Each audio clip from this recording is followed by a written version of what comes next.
Well, hello, sunshine. She gets kind of sleepy in the sun.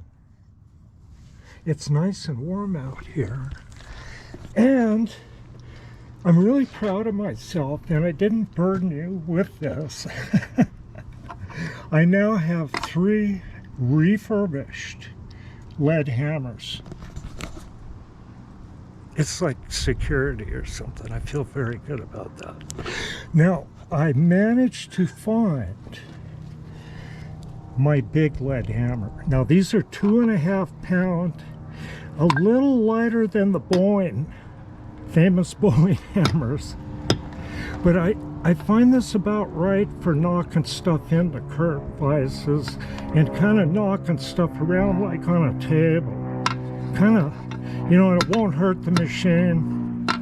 Now this is a different story. What this is, or was, is an 11.5 pound lead hammer. And of course these handles look just like this. This just got kicked to the side. Take the wire brush to it and remelt this and I'll be back. But I'm not going to do that for a little while. Got other things to do. But I am going to show an application. You see the indentations here? I think this thing got knocked from every single angle until it fell off. And I'll show you what I was knocking. The impressions on this lead hammer match the round overarms here. Oh, that's heavy. 11.5 pound hammer with the, and, oh, you might ask why I was pounding on that. Well, what happened? At the salvage yard, this machine sat 1 year less than the radial drill out there. And the reason was I was still recovering from cancer, and I thought that I was really in over my head with this. But you see the rust here on these overarms. And this is an odd machine. Look how long that overarm is. And this spline drives the head here, the vertical head. See that?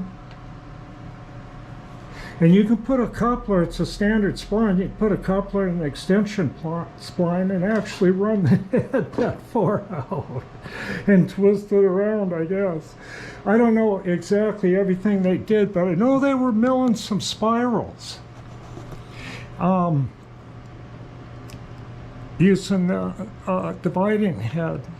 But they drilled, someone at some time drilled a hole in the top here for electrical. And when it was at the salvage yard, water got into that hole and caused this damage. If someone didn't do that, the water would have not gotten in there near as bad. But these were stuck, and I mean bad.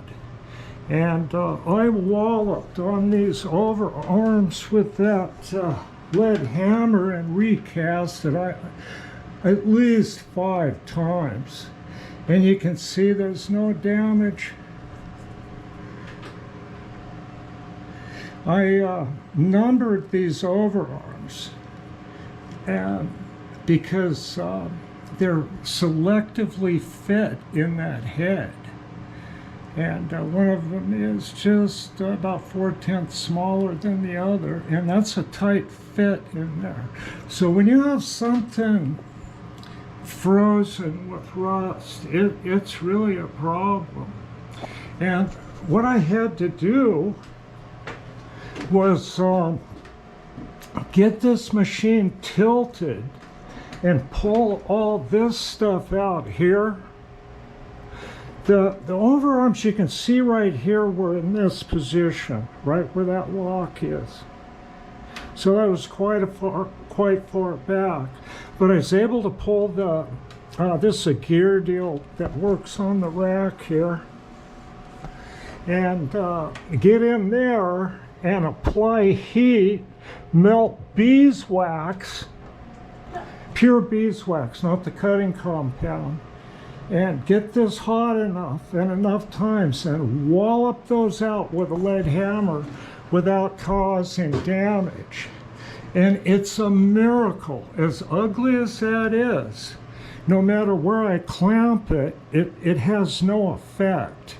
And these, this is a good demonstration too of these overarms are steel, and steel rust worse than cast iron. But I think if this machine sat one more year like the drill press, I wished I could have got the drill out of there, but the drill sat there one more winter, really caused more damage to it. I almost couldn't get it out of there at all, but I did. And it's gonna be fine. But I thought I'd show you that. You know, there's an application where that lead hammer was indispensable, because even a brass or copper hammer is going to mushroom these steel overarms out. And lead did not damage it. It damaged me. I about wore myself to death pounding that thing. You pound it one way, squish and pound it the other way, then end up, it turns into like a mallet, you know? And then the head falls off like that, and you have to recast it. Okay, I'll be back with something else, and I'll call that good with the lead hammers. Like that old Columbo show. One more thing.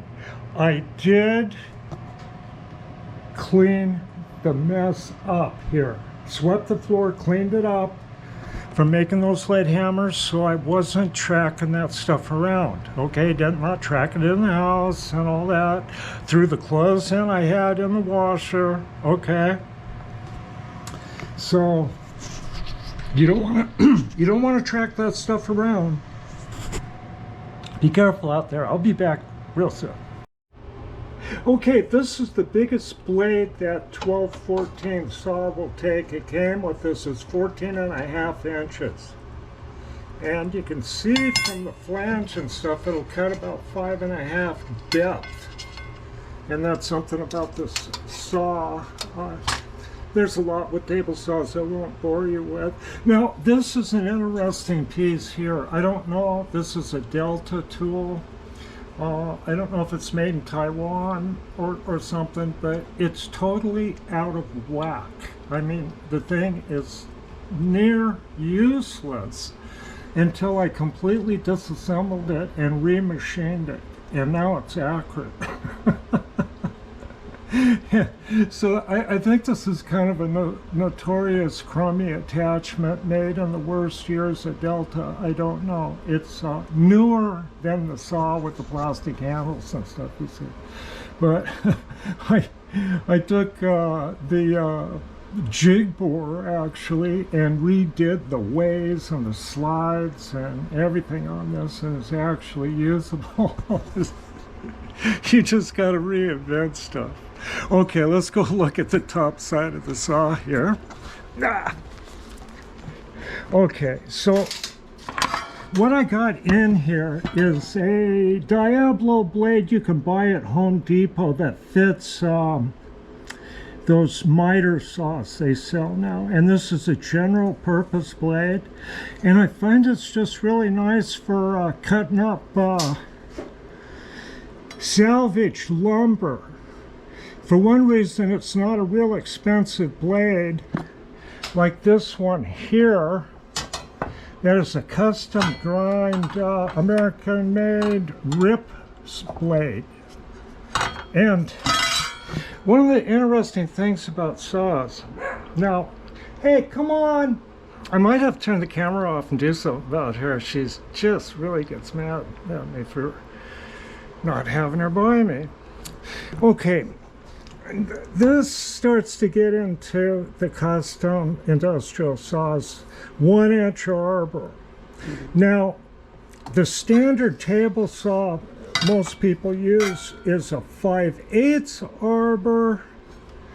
So to make this practical to use, and Delta never did it, but the only arbors they made were this one, 1 inch, 1.1 inches, and 1.25 inches. And then they made those 3 in long length called dado arbor. And I fabricated this one on the Monarch 10EE. In the 1980s, this was over $125 from Delta or Rockwell. I made this out of pre-hard 4140. It's got 2 left-hand threads. I think this is like 7/16, 14 left-hand. And this is, I don't know, whatever, stub Acme. I don't know, 10 threads, 12 threads. At any rate, it fits the Rockwell standard nut here. Now, to fit these blades, which opens the saw up to a lot more versatility to be able to have a 5/8 arbor, I totally fabricated this. I made my own nut, my own spanner. I didn't have to conform to anything, and did a stub Acme 5/8 thread. The Delta thread on a only thing I had to compare with Delta Rockwell was a contractor saw, and it was such a crummy thread job from the factory I couldn't really determine if it was a V thread or Acme.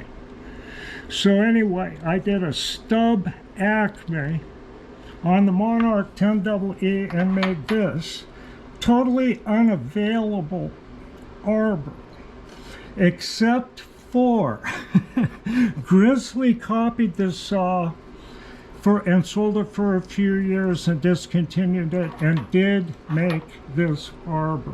Okay, but I made that, and I had to make a flange for it. See, this goes right into the main arbor, screws backwards.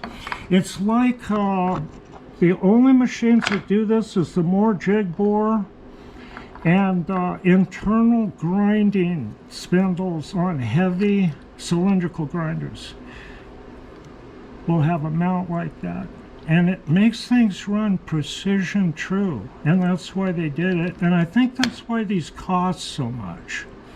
And you have to use these with great care and not seize them into the main arbor. Now, this was a piece of cake. All it is a piece of Starrett ground flat stock. I suppose that's a 1/4 inch thick. You can see it's precision ground. So that's all it took to make that. There's the original Starrett finish. And right here too.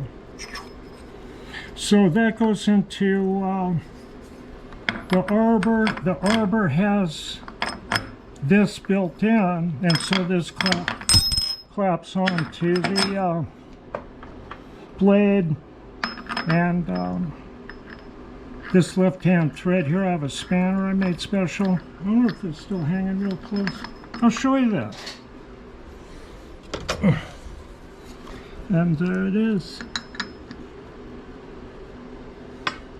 So I have that in there, all custom. You can't buy this anywhere, you have to make it. And I made it good. Everything runs true.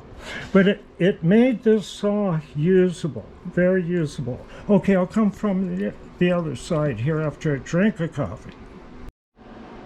Some may find this pretty interesting. In a video a time or two back, when I was doing the lead hammers, I go, this is just like camping. Do you know what happened after that? When I turn on the computer, I'm getting camping supplies, tents, stoves. Let's go camping, Don. And that's the way it is these days. You know, you're going to get sold everything you do not need. And it's hard to find what you do need. And that's kind of cool about having a machine shop, don't you think so? kind of got a little bit of ace in the hole. Like this table saw here, they couldn't give it away. At first it came on Craigslist. I was watching this stuff about 2010 is when I started kind of trying to pick stuff up. I go, wait a minute, this stuff's going for so cheap. So wishful thinking, they put this table saw up for like $2,950, which is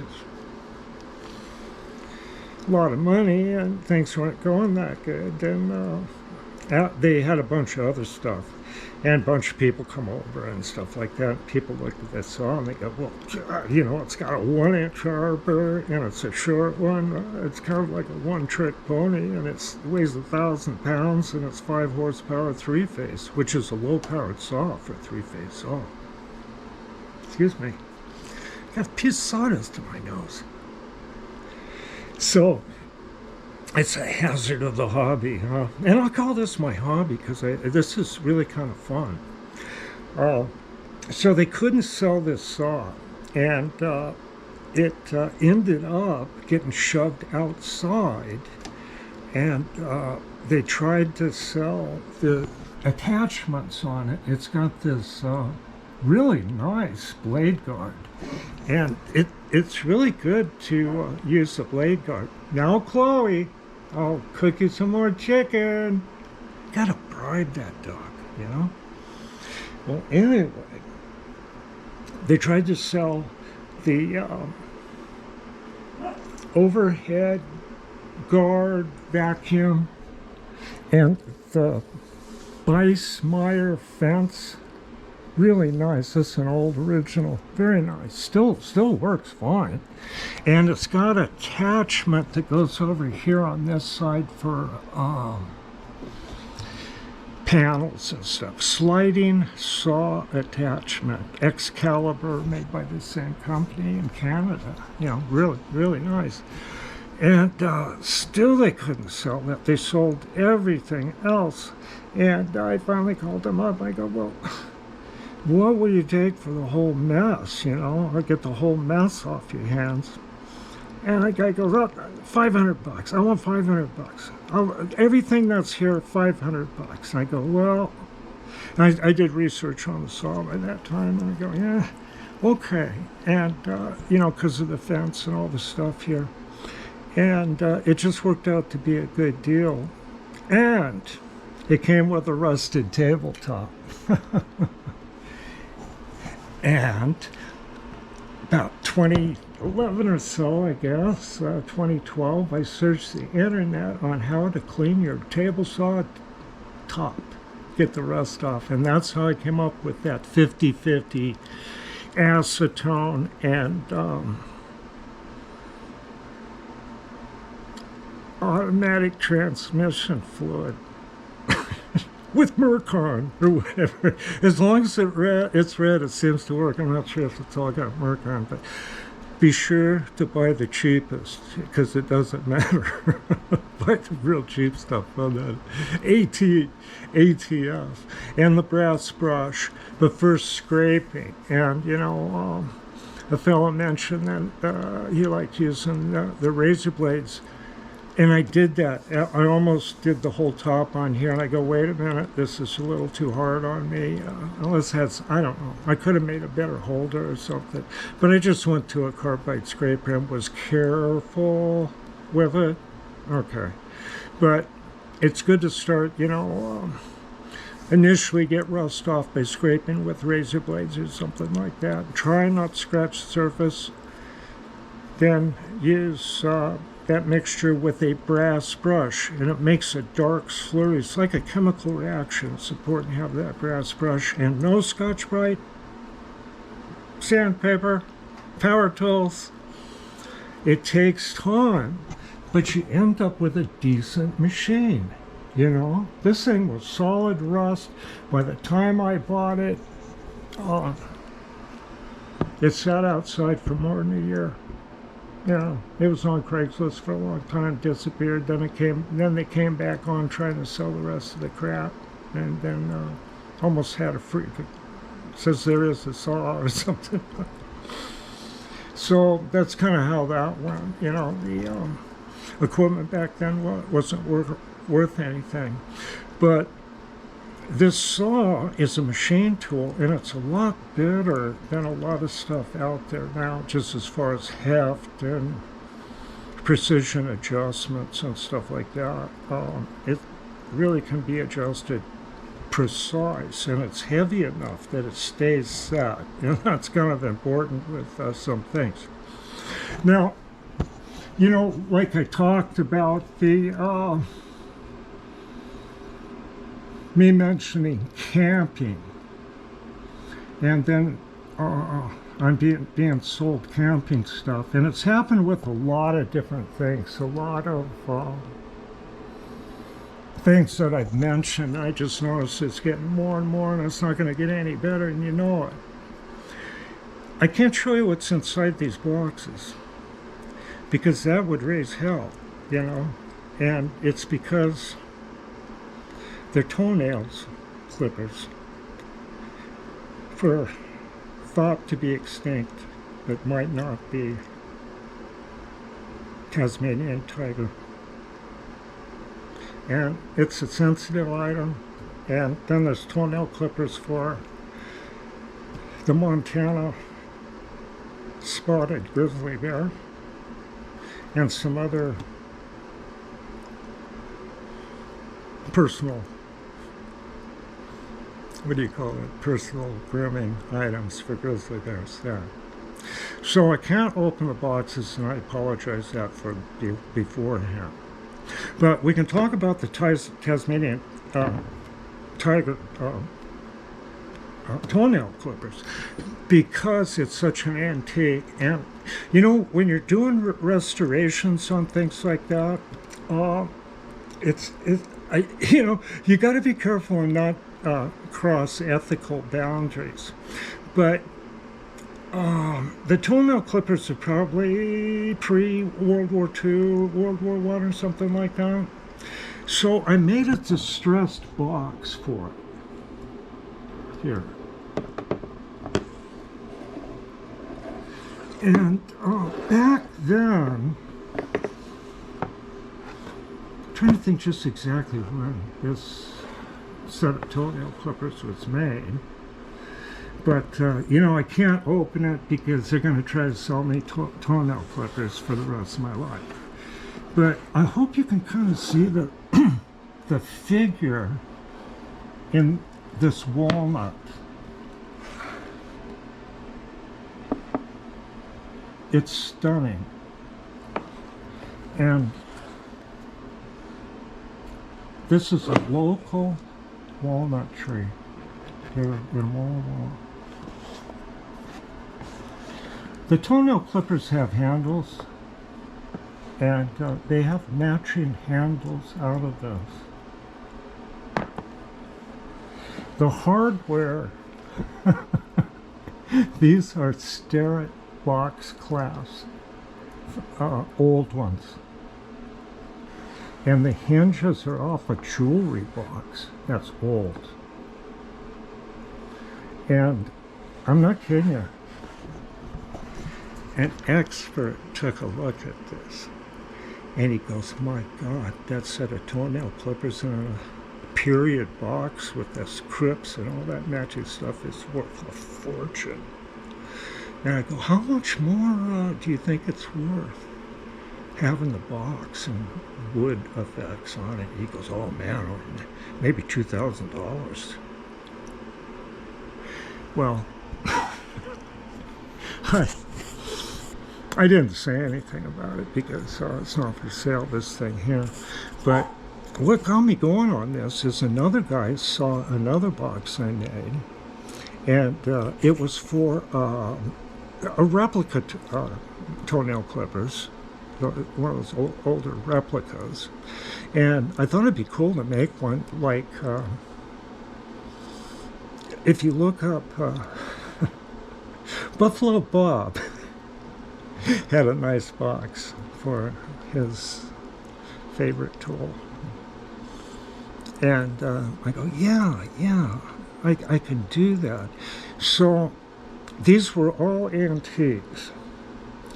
And I went ahead and I made the boxes and distressed them and finished them. See, like this box here is not done with sandpaper at all. The wood has been scraped. And the finish is polymerized oil that I cooked up myself.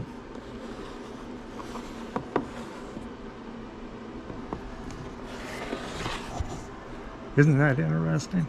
Now this box here is off the same tree. And you notice that the tops are 3 pieces. And it really has to be that way. And all you can do is the best you can, because this type of wood wants to freak out, you know. Well, what happened, this is some of my early woodworking experience. I was sawing this stuff in the saw here, and I didn't have that guard on there. And I'm trying to think what I was doing. I think I was even just cross-cutting. And the wood came apart. It's unpredictable when it gets highly figured like this. And it's like it just didn't splinter. It's like it exploded. And then ripped what I was holding on to with my hand on that miter gauge just right out of my hand, and further exploded. And I had the saw mounted further back over here, and I had a bunch of overhead fluorescent lights that broke every one of them out. And when that happened, it's like, you know, they put big red buttons on table saws to stop them. It's not going to do you a bit of good when something happens. I've had a couple of things happen. It happens so fast you find yourself clear across the room and wonder just what's happening, you know? And the table saw's over there like nothing happened, or the blade's bent. Okay. I just thought I'd show some of the stuff I was able to enhance this table saw with. And I should show another machine that was a little bit more complicated. But I also got the drill up there I got to do some stuff with. So I don't know. I'm going to have to do some more videos here. Okay, thanks for tuning in.